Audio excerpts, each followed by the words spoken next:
An exterior rendering is a powerful way to sell a design and serves as a great tool for setting a place and a mood in a wide or establishing shot in a cinematic. Whatever the purpose of your rendering is, you should look at the design carefully first before you jump into materials and lighting, and assess the possibilities in the design and also look at reference of existing places. The real world practically screams out how to make the virtual look right, if we're willing to listen. For this particular design, there's broad overhanging eaves, a lower flat roof over the bedrooms, and finally a larger, longer roof over the carport and main living areas. This will give us some deep shadows and opportunities for bounce light in an exterior shot in daylight. This design also has pendant-mounted can fixtures over the carport, or rather from the carport onto the driveway, and then recessed can lights under the soffit along the main entry walkway. I'll take a look at some period reference and get an idea of both the design colors and the quality of light in similar places. I'm here on PalmSpringsModernTours.com, which is a site that is dedicated to touring mid-century modern and preservation homes in Palm Springs.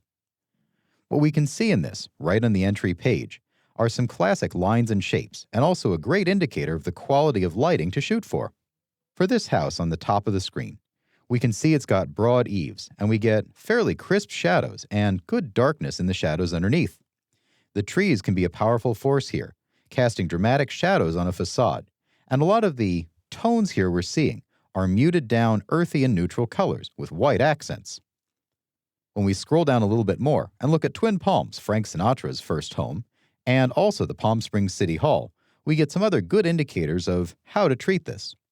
In a daylight rendering then, our windows are nearly dark. We shouldn't really be able to see in much, and fine details like the flashing on the soffit, casting a good shadow line right across that fascia, are clearly revealed. Because the sun is so strong, we'll really have to work to differentiate the corners made by adjacent surfaces, such as this stone pier here. On Palm Springs City Hall, we can get a good idea of the amount of bounce light thrown up from a sidewalk onto a roof. We can see here, and it's got recessed cans just like our design, that we're getting a tremendous amount of bounce light under that surface, and there's a considerable tint because the air is clear enough to really show some blue in the sky in there. This will give us a good idea of where to go with our design, and I'll take a look at one more site. Here on About.com in the architecture section, I'm looking at desert modernism. And again, this is a great example of the kind of thing we're after. This is a more overcast rendering, but what we can see in here are some of the same things. The strong lines of the house, or whatever the dwelling is, are shown in the sun.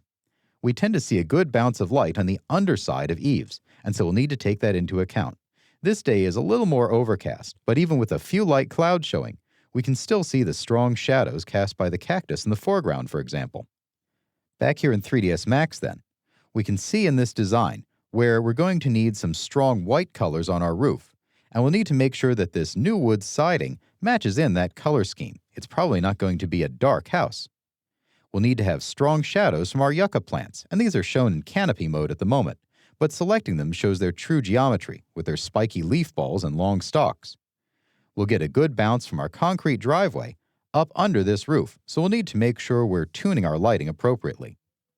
Finally, we can see in here that we've got a good bit of sky showing, and we'll need to see at least a blurry something through this block wall in the back.